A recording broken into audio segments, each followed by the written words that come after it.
Oke, pilih mana? Kaya tapi gelisah atau miskin tapi tenang? Kaya tapi tenang. Oke.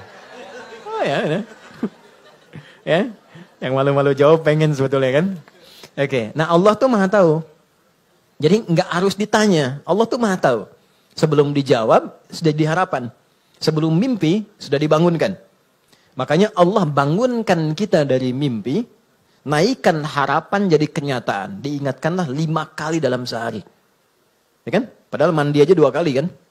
Makan 3 kali. Tapi untuk sukses dan bahagia 5 kali diingetin. Gabungan 2 ini disebut falah namanya. Dan ini, pengingat ini, 5 kali ini tidak pernah berhenti dalam 24 jam. Diperdengarkan di telinga kita. Telinga bahasa Arabnya itu udhun. Jamaknya karena banyak yang punya telinga dijamakkan adzan. Adzan.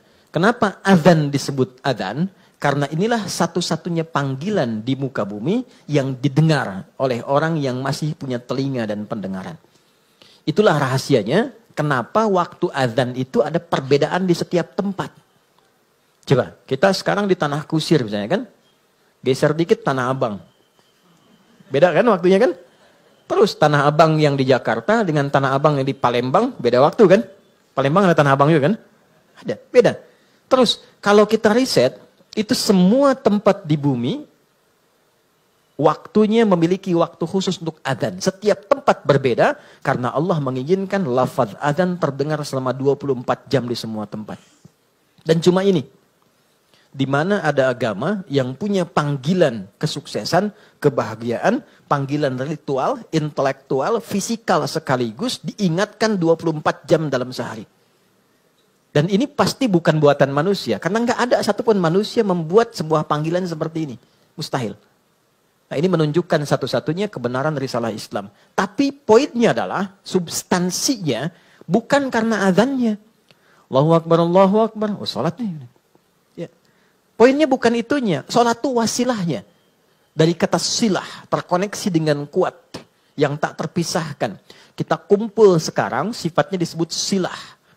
Substansinya rahmat, kasih sayang, berbagi, ya.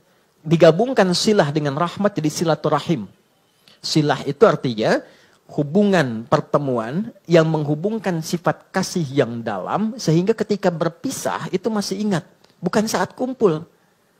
Ya, Mas Dude ketemu Mas Baim sekarang nyapa, senyum, wajar orangnya ada.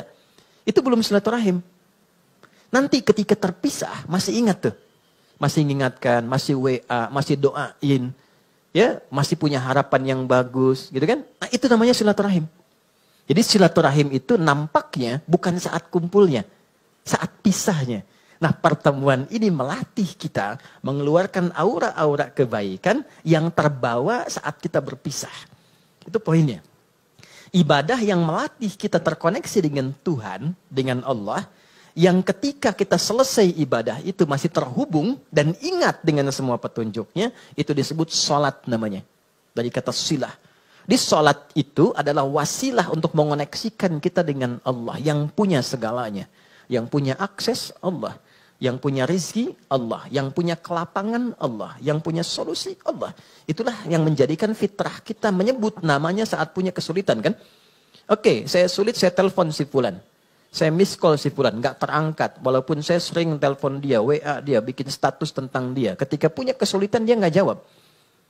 Yang terakhir harapannya siapa? Ya, miss call saya terhadap Allah. Khairai yarah. May ya'mal mithqala dzarratin khairai yarah. Maka diberikan, ya Allah gimana cara saya terkoneksi dengan engkau? Allah ajarkan lewat sholat.